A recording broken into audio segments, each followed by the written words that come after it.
Magandang pagkakataon muli, mga kapatid sa Panginoon.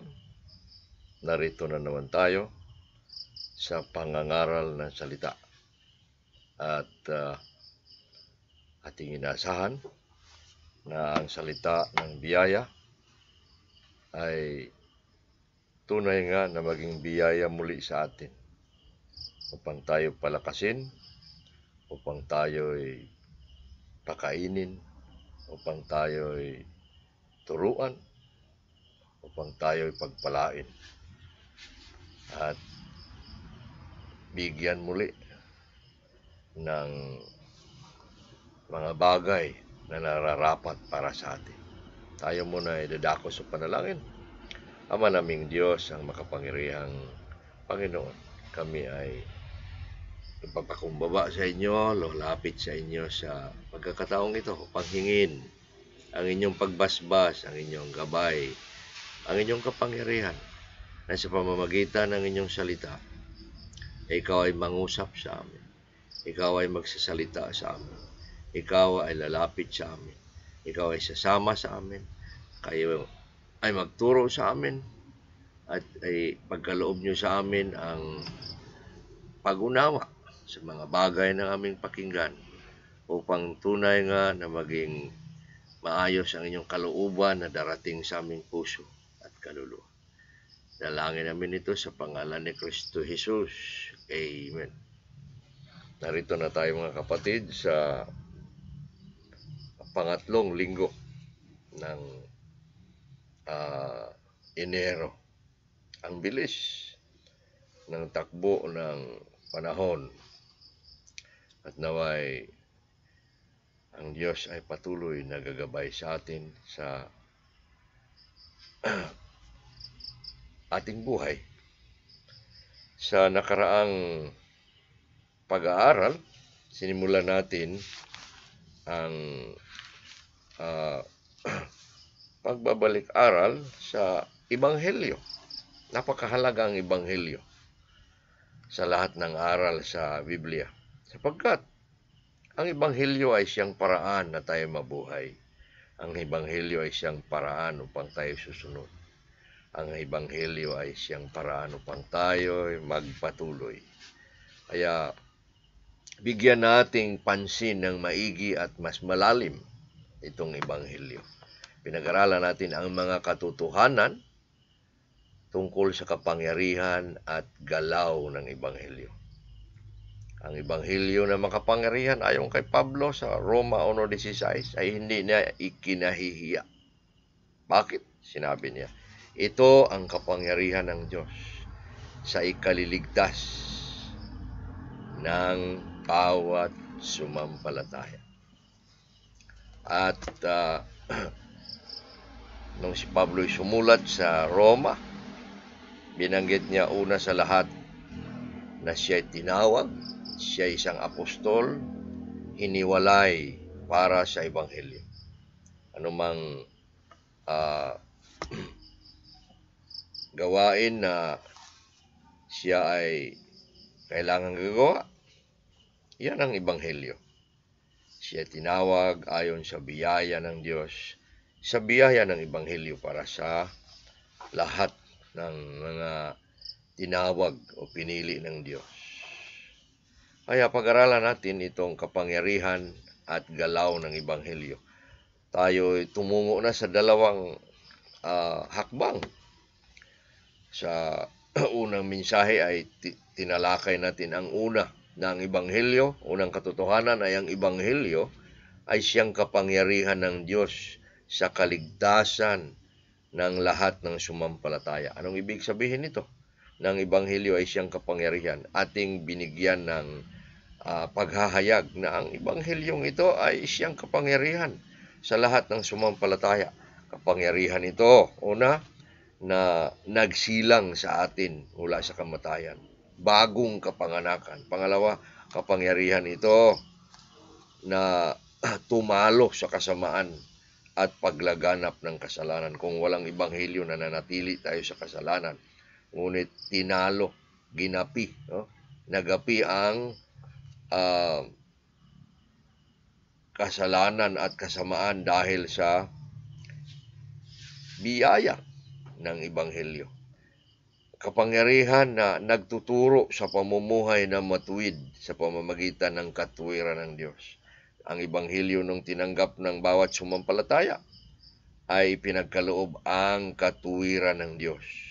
Kaya kapag tayo'y tinuwid, naging matuwid tayo sa harapan ng Diyos sa pamamagitan ng kapatawaran niya nung kumilala tayo sa Ebanghelyo dahil nagsisisi tayo, tayo'y pinagkalooban ng katuwiran ng Diyos. Kaya kapangyarihan ang Ebanghelyo na nagtuturo sa pamumuhay na matuwid sa pamamagitan ng katuwiran ng Diyos. Kapangyarihan na bumabago ng makasalanan patungo sa mabubuting gawa. Ang mga binago ng Diyos sa pamamagitan ng Ebanghelyo, mga makasalanan na pinatawad at binago, binanal, sila ay binigyan ng kapangyarihan ng Ebanghelyo upang makakagawa ng mga bungang mabuti, mga mabubuting gawa.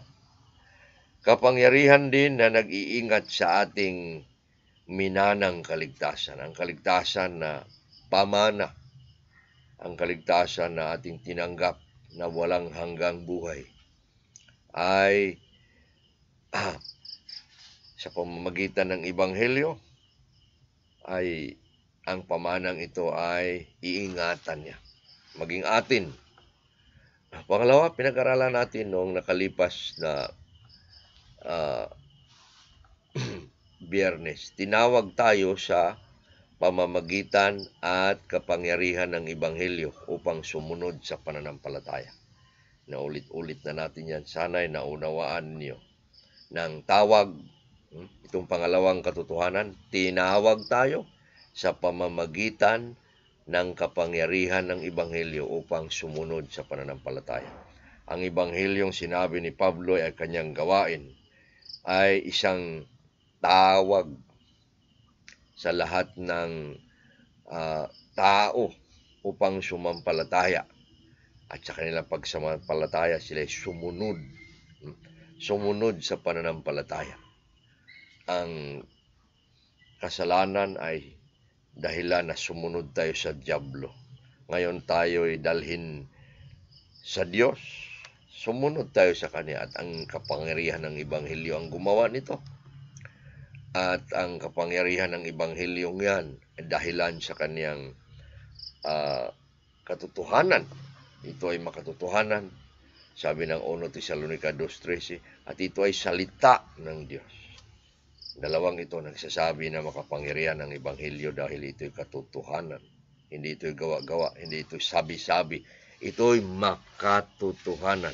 At ito naman din ay, kung makatotohanan, salita ng Diyos. Ang gawa ni Kristo na nasusulat ay salita ng Diyos na ibinabalita, magandang balita na katotohanan at salita ng Diyos. Kaya, makapangyarihan ang kapangyarihan ng Ebanghelyo sa pagdala sa atin ng pagsampalataya. Ay anong dahilan? Dahil sa kapangyarihan ng banal na Espiritu. Ang banal na Espiritu gumalaw doon sa Ebanghelyo upang sa pamamagitan ng kaniyang karunungan, dalhin tayo sa karunungan sa pagkilala kay Kristo, sa pagsisisi ng ating kasalanan, at kilalanin ang tagapagligtas. At ang mensahe ng Ebanghelyo tunay nga nating maunawaan. Ang mga unang ebidensya sa kapangyarihan ng Ebanghelyo sa ating pagsunod sa pananampalataya ay ang ating pagsisisi at pagsuko sa Diyos. Pangalawa, itong ating paghahayag sa ating bibig sa mismong Ebanghelyo. Kung ikaw sumampalataya, kapatid, at sinabi mo, dapat ikaw na ay naghayag sa iyong bibig na si Kristo ay ang Panginoon, na hinahayag mo ang naranasan mong Ebanghelyo at iparinig, ipagkatiwala rin sa iba. Yan ang pangalawa nating aral noong nakalipas na Biyernes. Ang pangatlo, dahil mamaya ang ating bagong aral ay pang-apat at pang-lima. Pangatlo ang kapangyarihan. Gumagawa muna tayo ng kunting review. Ang kapangyarihan at galaw ng Ebanghelyo sa ating pagsunod sa pananampalataya ay patuloy nating mararanasan sa pamamagitan ng matapat na pakikinig. Itong kapangyarihan, makapangyarihang Ebanghelyo at ang kaniyang galaw sa ating buhay ay patuloy na mararanasan ko yung kanyang kapangyarihan. Paano? Sa pamamagitan ng patuloy na pakikinig. Ano ang ating pakinggan? Ang kanyang salita. At siya mismo na nagsasalita sa atin na hindi naman lumalayo sa kanyang salita na nasusulat. Ang Diyos ay nagsasalita sa kanyang nasusulat na salita. Ngunit kapag wala tayo sa kanyang salita, yung mga salita niya na ay gamitin niya sa pagsasabi sa atin. Siya ay magsasalita sa atin araw-araw at tayo'y makikinig. Naroon ang Ebanghelyo. Gumagalaw sa pamamagitan ng ating pakikinig sapagkat ang kasulatan, ang buong kasulatan ay Ebanghelyo. Kaya ang Ebanghelyo, ang salita, ang Biblia, ang salita ng Diyos ay kailangang patuloy na pakinggan sa pamamagitan nating pagbabasa, sa pamamagitan nating pakikinig ng mensahe, sa pamamagitan nating pagbulay-bulay bawat umaga, sa pamamagitan ng ating pag-aaral. Naririnig natin at ang pakikinig ay pagsunod. Yun ang Ebanghelyo. Makapangyarihan, katotohanan, salita ng Diyos ayon sa kapangyarihan ng banal na Espiritu, gagalaw sa ating buhay. Ito tayo sa pang-apat.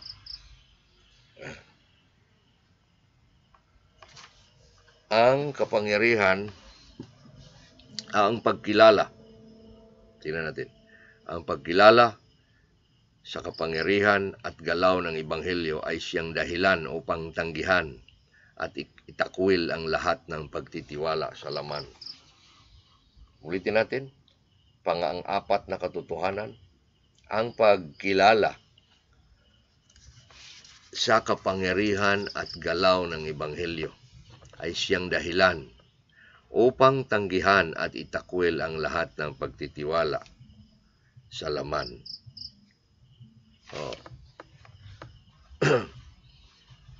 Ang layunin ng Diyos sa kanyang Ebanghelyo na makapangyarihan ay tayo babaguhin, tayo banalin. At ano ang tatanggalin sa atin? Kapag ang Ebanghelyo ay gumagalaw sa kanyang kapangyarihan, ang mga bagay na naghahadlang, ang mga bagay na masama, ito yung mga pagtitiwala sa laman. Ang laman, tinatawag dito na confidence in the flesh. Ang pamumuhay ng Kristiyano ngayon ay naaayon na sa Espiritu at hindi na sa laman.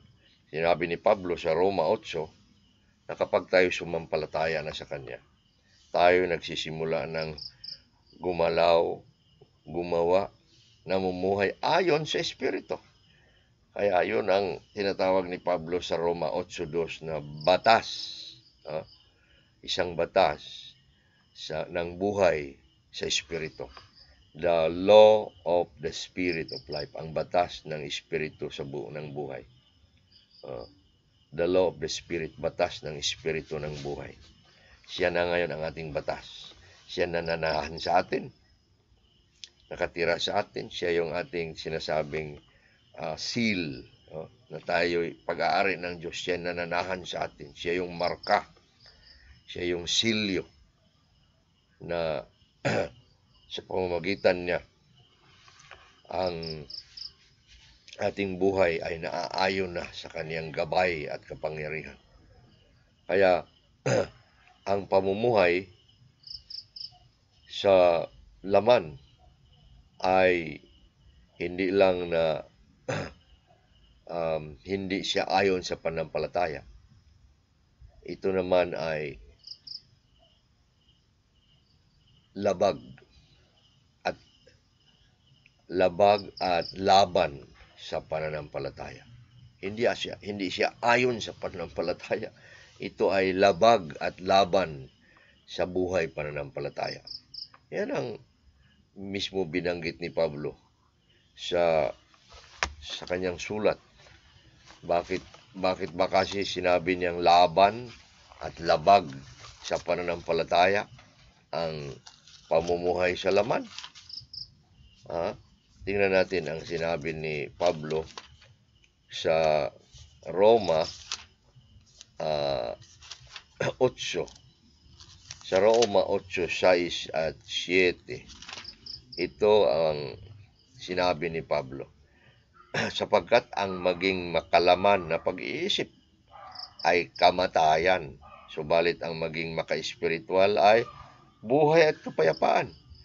Dahil ang makalaman na pag-iisip ay pakikipag-away laban sa Diyos, sapagkat hindi ito nagpapasakop sa batas ng Diyos at hindi nga tunay at maaring magpasakop. Tingnan nyo, kamatayan, hindi nagpapasakop at hindi maaring magpasakop. Ito'y labag sa pananampalataya. Yan ang sinabi ng kasulatan. Kaya ang ating ang kapangyarihan ng Ebanghelyo ay siyang, at ang galaw nito ay siyang sumisira sa pamumuhay ng laman. Paano ba nagagawa yan? Kapag ito'y ating ipinanggalaw. Tingnan natin ang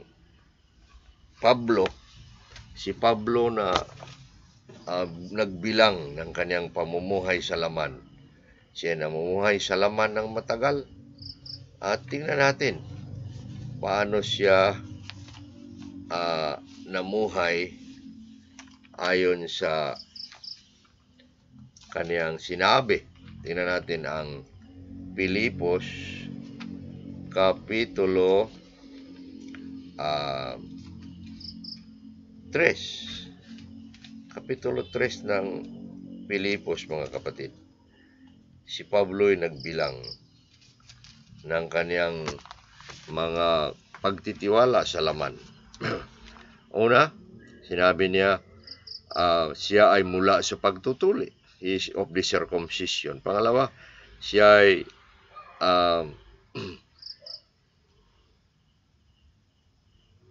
mula sa lahi ng Israel. Siya tunay ng taga-Israel, is Israelita.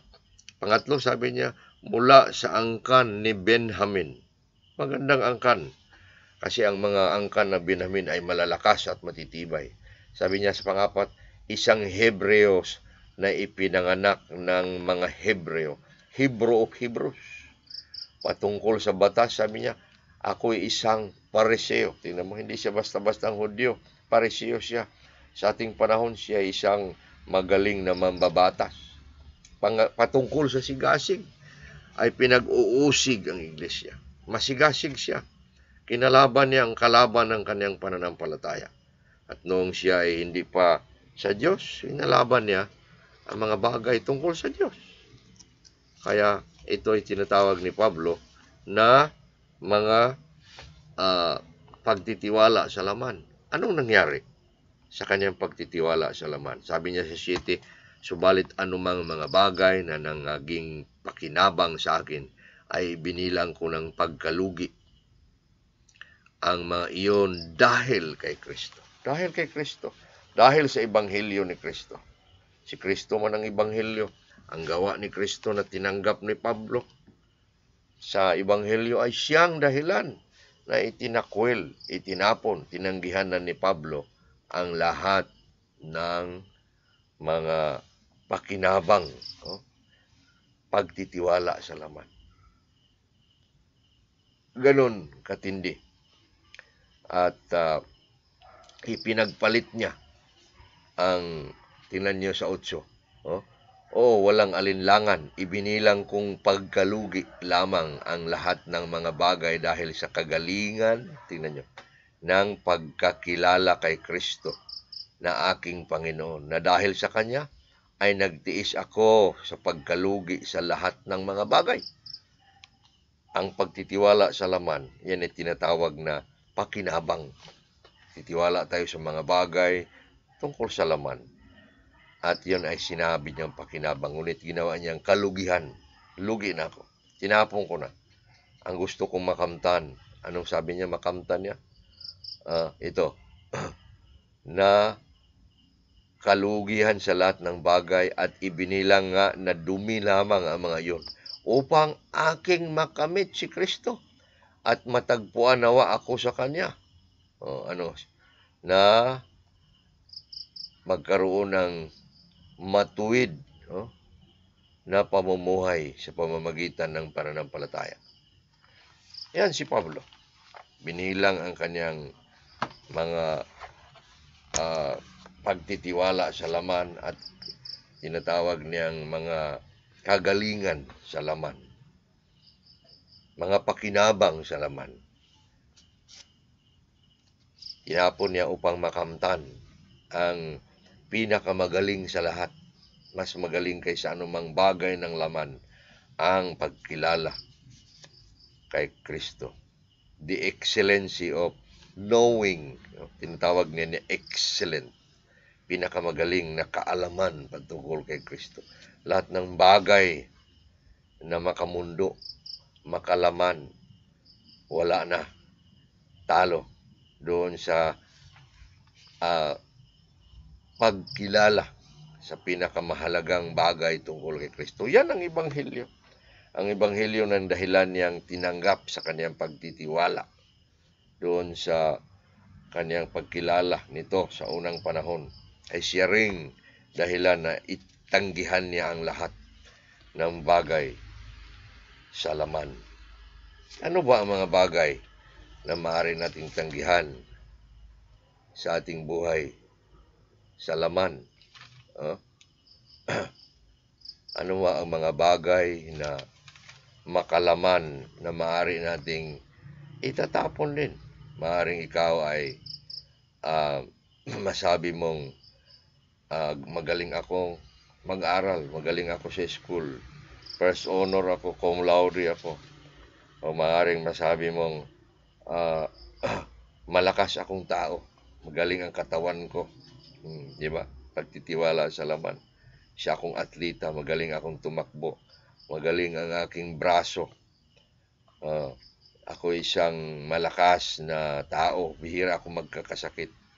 Pagtitiwala sa laman, maaaring sabihin mong magandang trabaho. May maganda akong trabaho. Maganda ang aking sahod.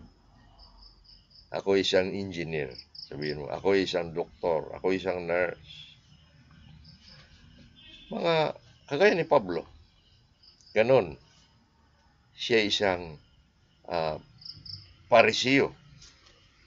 O masabi mong profesyon na mataas. Maring sabihin mong talento, ikaw isang singer. Maring ikaw ay isang magaling na maestro o guro. Maaring ikaw ay magaling na politiko o anumang bagay na magaling ka. Magaling kang karpintero, magaling kang gagawa ng ano-anong mga gawain na hindi alam ng iba. Mga pagtitiwala at kagalingan sa laman. Si Pablo, itinapon niya. Hindi naman na ang mga bagay na atin ay maaari din kagaya ni Pablo itatapon natin. Hindi naman natin maaaring itapon na tayo ay may trabaho at ating kalimutan na o sabihin mong itatapon ko na ang aking mga kaalaman sa aking trabaho. Ang ibig sabihin ni Pablo na ang pagkilala niya kay Kristo ay siyang pagtitiwala niya siyang kanyang pinagkakatiwalaan upang siya'y mabuhay. Siyang dahilan na siya'y nabuhay, hindi ang mga kagalingan sa laman. Hindi tayo nagtitiwala doon. Hindi siya ang dahilan, sila ang dahilan upang tayo mabuhay. Hindi sila ang dahilan upang tayo'y lalakas. Ang kapangyarihan ng Ebanghelyo ay siyang dahilan na tayo'y mabuhay ng wasto at tama. At anumang bagay na kagalingan, pagtitiwala sa laman, ay kailangang mas matindi ang ating pagkilala nito, sapagkat ito ay si Kristo mismo, ang Ebanghelyo. Yun, mga kapatid, ang pang-apat. Ang lahat ng pagtitiwala sa laman ay dapat tanggihan at tanggapin ang pamumuhay ayon sa Espiritu sa pamamagitan ng kapangyarihan ng Ebanghelyo at ang galaw nito sa ating buhay. Katapusan, ang pagpapatuloy, katapusan katotohanan tungkol sa kapangyarihan at galaw ng Ebanghelyo sa ating buhay. Ang pagpapatuloy na pagkikilala at pagpapasakop sa kapangyarihan ng Ebanghelyo ay siya ring kapangyarihan na magtatagumpay na magpapatuloy sa paglilingkod sa pananampalataya. Anong isinabi nito? Ang ating pagpapatuloy na matagumpay sa pananampalataya ay gawa ng kapangyarihan at galaw ng Ebanghelyo. Ito ay kasama sa ating paniniwala sa reform na teaching. Ito yung P, yung tulip, yung P, perseverance of the saints, pagpapatuloy hanggang wakas. Ang ating pagpapatuloy hanggang wakas ay gawa ng kapangyarihan ng Ebanghelyo. Ang kapangyarihan ng Ebanghelyo ay kapangyarihan ng ating kaligtasan mula sa simula hanggang katapusan. Tayo linigtas ng biyaya ng Ebanghelyo. At ang kapangyarihan nito na makatotohanan, kapangyarihan na salita ng Diyos, kapangyarihan ng banal na Espiritu, tayo'y mamumuhay sa ating pinaniwalaang una. Siyang nagdala sa atin sa pananampalataya. Itong pananampalatayang ito na pinapalakas araw-araw ng Ebanghelyo, ng salita ng Diyos, sa pakikinig ay patuloy na gagalaw. Tayo patuloy na makinig, tayo patuloy na kukuha, tatanggap ng mga bagay mula sa Diyos sa pakikinig, at sa pakikinig bigyan tayong karunungan upang isagawa ang mga bagay na ating naririnig. Ito'y sa pamamagitan ng kapangyarihan ng Ebanghelyo. Sapagkat ang salita ng Diyos, ang kabuuan nito ay siyang Ebanghelyo natin araw-araw, na siyang nagpapatatag hanggang wakas. Hindi tayo pinapalakas ng anumang kapangyarihan. Kapangyarihan ng Ebanghelyo, kapangyarihan ng katotohanan, kapangyarihan ng salita ng Diyos, kapangyarihan ng banal na Espiritu. Yan ang nagpapalakas ng Ebanghelyo upang dalhin tayo matatag hanggang wakas. Si Pablo na nagsabi na tinawag ayon sa Ebanghelyo. Ano ang kanyang sinabi tungkol sa kanyang pamumuhay? Na siya ay nagpapatuloy at nagtatagumpay hanggang wakas. At ito ang sinabi ni Pablo sa Gawa 20:24. Subalit, walang isa man sa mga bagay na ito ang makakatinag sa akin. Ni hindi ko ibinilang ang aking buhay na mahalaga sa ganang sarili ko upang matapos ko nawa ang aking katungkulan ng may kagalakan, pati ang gawain ng aking natamo mula sa Panginoon na magpapatunay sa Ebanghelyo ng biyaya ng Diyos. Tingnan nyo. Ang sabi ng Diyos na ang ibang Pablong itong hiniwalay upang gawin ang gawain ng Ebanghelyo. Sabi ni Pablo, tinuloy ko, itutuloy hanggang wakas at walang makakatinag sa akin. Tinuloy ba ni Pablo? At nangyari ba? Nangyari yan.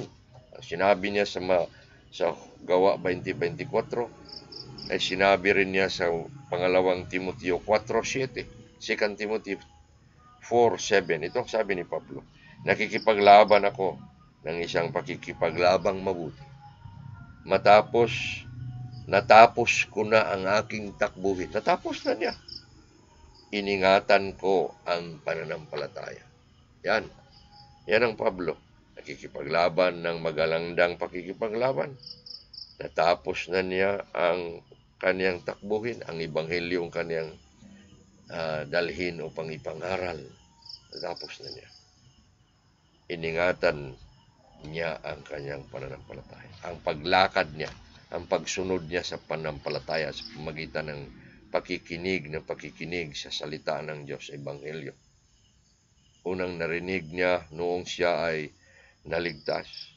Ngunit sa araw-araw, patuloy nakikinig sa salita ng Ebanghelyo, ng salita ng Diyos, upang dalhin tayo sa pagpapatuloy ng paglakad, ng pagsunod sa pananampalataya. We continue to hear the word, and we continue to serve and do the will of God, continuing in our obedience of faith by the hearing of faith, so that we become persevering people for the faith until the end. Yan mga kapatid ang mensahe natin sa tatlong Sabat, ang kapangyarihan at galaw ng Ebanghelyo sa ating buhay. Naway, pinagpapala kayo. Sinulat na natin ang kopya niyan, tatlong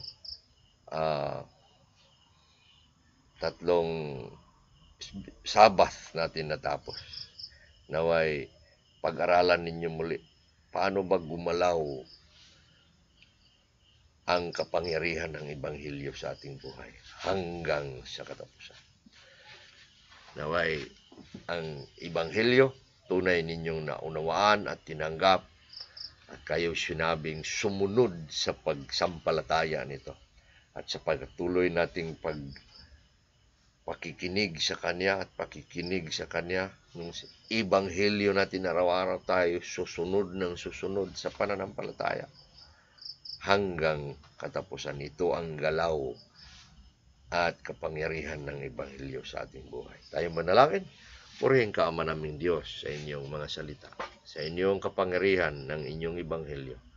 Naway patuloy kayong gagalaw sa pamamagitan ng inyong Ebanghelyo sa aming buhay, na kayo'y aming marinig araw-araw, na kami ay patuloy na susunod sa pananampalataya, na kami ay inyong palakasin upang kami ay magiging mga tao na binago ng Ebanghelyo, nagpapatunay sa pakikinig ng Ebanghelyo, at pinalakas at magtatagumpay hanggang sa inyong pagbalik sa pamamagitan lamang ng inyong makapangyarihang Ebanghelyo. Dalangin namin ito sa pangalan ni Kristo Jesus. Amen. Rin ang Diyos, mga kapatid, hanggang sa sunod nating pagkikita sa bago na namang mensahe ng Diyos na ating ipapangaral. Amen.